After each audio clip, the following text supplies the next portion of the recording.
What is the power of thinking big? How does your thought process affect your life?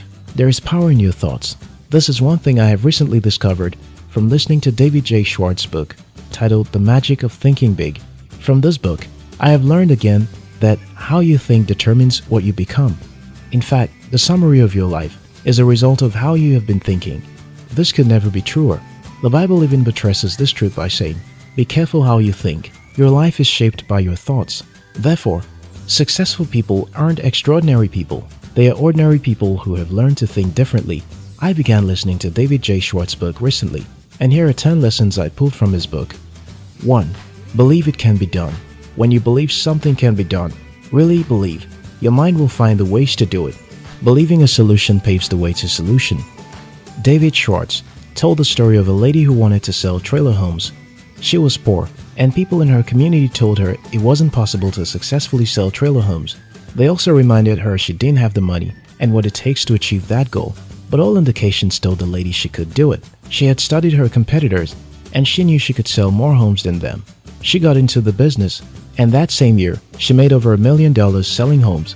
She set a goal for selling more the following year, and she reached it.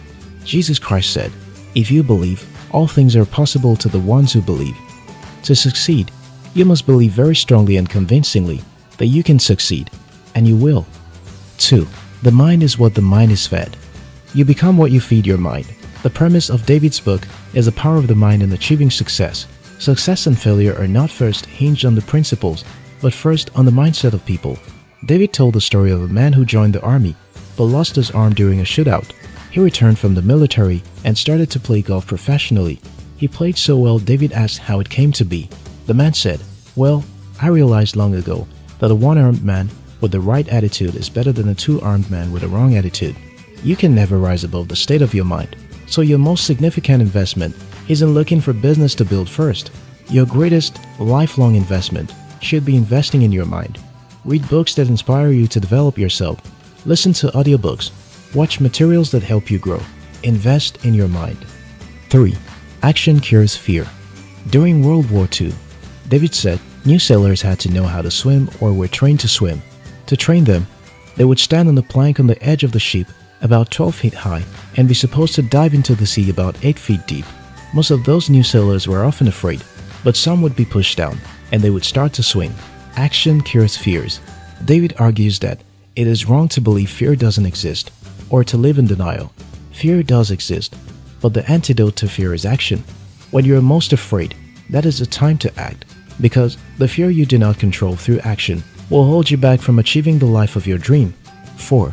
Look at things not as they are, but as they can be. Visualization adds value to everything. A big thinker always visualizes what can be done in the future. He isn't stuck with the present. David told another story of a man who owned a small tie-and-dye business, but was not making much. One day, the man traveled to another city for a project interview. While sitting in the lobby, the man wondered to himself, "Here I am, lobbying for a project with a ludicrous amount, and somehow I am more than this." Then the man took a pen and wrote down the names of his friends who were more successful than him. He compared himself with them and noticed they weren't as smart as him. They weren't as intelligent as him. Still, they had more initiative and they believed in themselves. That was all he needed, initiative and believe in himself. The next minute, he walked into the interview room for the job. Instead of asking for the low price he had initially planned, with his newfound confidence, he asked for a very high rate and got the project for that price. What you see is what you become. See big things, and you will achieve big things. Don't sell yourself short. Don't underestimate yourself because you don't have all you need yet. You're more than you think, and where you are now is not where you will always be. But you must choose to see beyond where you are and start to actively place a demand on life to give it to you. 5. Hope is a start, but hope needs action to win victories. David told the story of a man who complained that he will be fired in his office because he wasn't doing well. David asked him what he planned to do about it. The man said he hoped something will change. Well, hope is good, but only hope followed by action will change things. David advised the man to make plans on what to change and how to make things better. The man obeyed. Things got better. He retained his job and became richer. Things only get better when you move from hoping to actually doing. Nothing changes until we act. What can you do today to make things better tomorrow? Or in that dire situation, identify those things and do them. Nothing changes until you act. 6. The thinking that guides your intelligence is much more important than how much intelligence you have.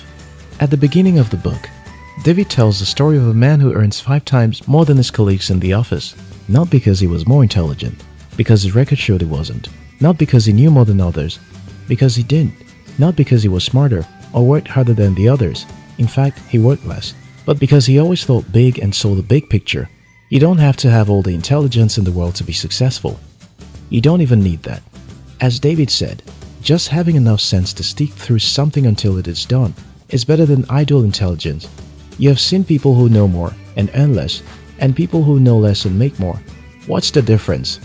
Big thinking, seeing themselves higher than their level and going after it. How you think is what matters most, not your intelligence. 7. Where there is a will, there is a way. A man sat on the plane with David, who had just had a plastic valve placed in his heart during a surgery. The thing kept ticking, and David could hear. Yet, the man joyously told David his plan to return to school in Minnesota, to become a lawyer. No matter what we're going through and have gone through, we don't become what we need to be because we don't want to. When we want to and are determined to, nothing can stop us. When you decide you will become something great in life, nothing in this world can stop you, except God and yourself. 8. Most of us make 2 fundamental errors concerning intelligence. 1. We underestimate our own brain power. 2. We overestimate the other fellow's brain power. We think others are better than us, and we believe we are not better than others. But David wrote that if we start to believe that as humans, we are all the same, things will get better. A man who used to be very shy and afraid of people joined the army and was to attend to people. He saw that all the people who came to him had similarities, even though they were different. That changed his perspective about people. We may be different, but we're all the same. We experience the same challenges, albeit under different conditions. Nobody is better than you, and you're better than nobody. Always remember that, and you'll put people in the right perspective. 9. Those who believe they can move mountains do. Those who think they can't, cannot.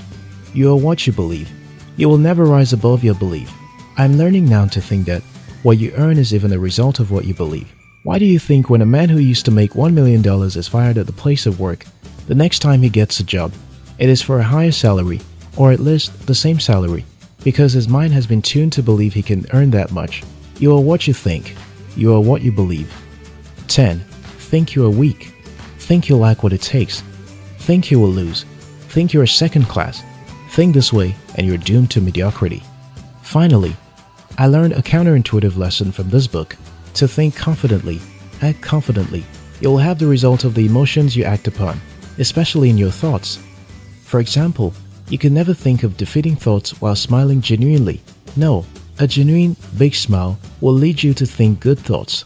So act whatever you want to think, and you will soon start to believe it, because how you think is what your life will become. If you are what you believe, then this matter of thinking big is very crucial to your success. In fact, it is the foundation of your success. Think about success and not failure. Think possibility and not impossibility. Think victory and not defeat. Think big, never think small. You have all it takes to think big without having to pay for it. If your life is shaped by your thoughts, you must check how you're thinking by checking your life results. The result of your life is a reflection of how you have been thinking.